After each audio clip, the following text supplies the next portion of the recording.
It takes a lot of people to put on a newscast. There are so many people behind the scenes, and we want to introduce you to the producer of our new KITV4 Island News at 4. She's in charge of putting our newscast together, and personally, she has quite a story to tell, one of hope, inspiration, and success. Stopped by earlier.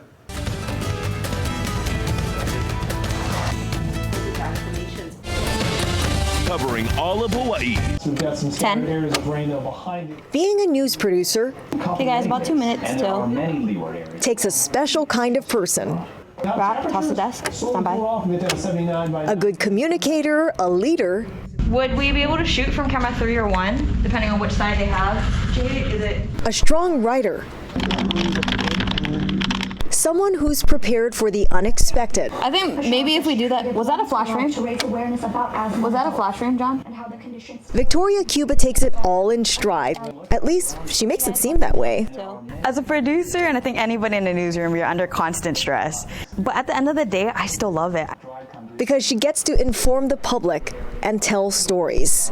I really think, and I truly believe, that everybody does have a story to tell because of my own story.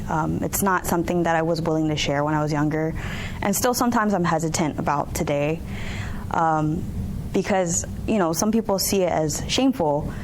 You see, Victoria was homeless as a child. The first time we were homeless is just my mom was working 3 jobs, and she just couldn't afford to pay the rent. This is where they lived, at a junkyard in Pearl City. Victoria was in the 6th grade. We used to live in that container, and the container that's up there, we used to have it down here, and somebody else lived there. And in the middle, there was like kind of, you could call it like our living room. And then we'd actually go around to the bathroom. There's like one bathroom there, and we'd shower like with a hose, and it was like really cold. Not a good place for a kid to live. And that first time that we were homeless, you know, I didn't think much of it. She just kind of reminded us that, you know, you guys, we have each other. You and your brother are still together. Like, you know, that's what really matters. They eventually moved from here into an apartment. And like, I remember driving out once and looking at it in my back, my rear view mirror. And I said, like, that's where it's always going to stay, is my rear view mirror. But her family became homeless again, a second time, when Victoria was a junior at Waipahu High School. She kept it a secret. But that was the hardest thing, was growing up and not being able to tell my friends, like, hey, I live in a van. She eventually did tell her friends and teachers and the staff, and they embraced her. I just hope that everybody who's been in my life and who's cheered me on along the way, that I'm doing right by them, by doing what I do and keep going. I think that's, besides the fear of falling back into homelessness, it's really the support of the people who've got me here. I can't let them down.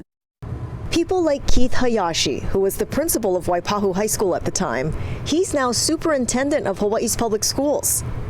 There was no doubt in my mind that Victoria would be successful, and in whatever area she chose, right? That was back from in high school. You knew that there was something in this girl, that drive, that commitment to making a difference in the lives of other people, that she was special, you know, and I think others, and I know others, saw that too in her. After Waipahu, Victoria went to the University of Hawaii at Manoa and even did a study abroad in London. And after graduating in 2018, landed a job as a producer at KITV4. Editors, if we can have B5 in the midday edited, please. B5 package, thank you.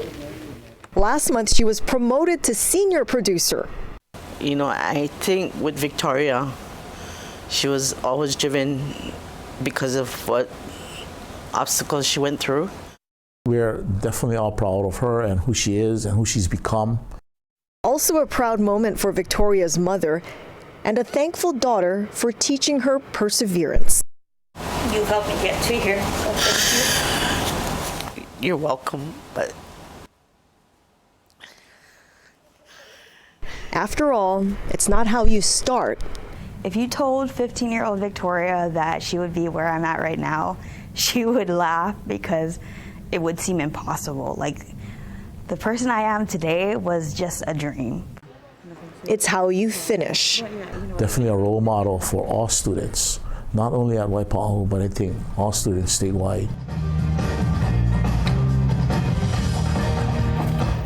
And we're out. Thank you.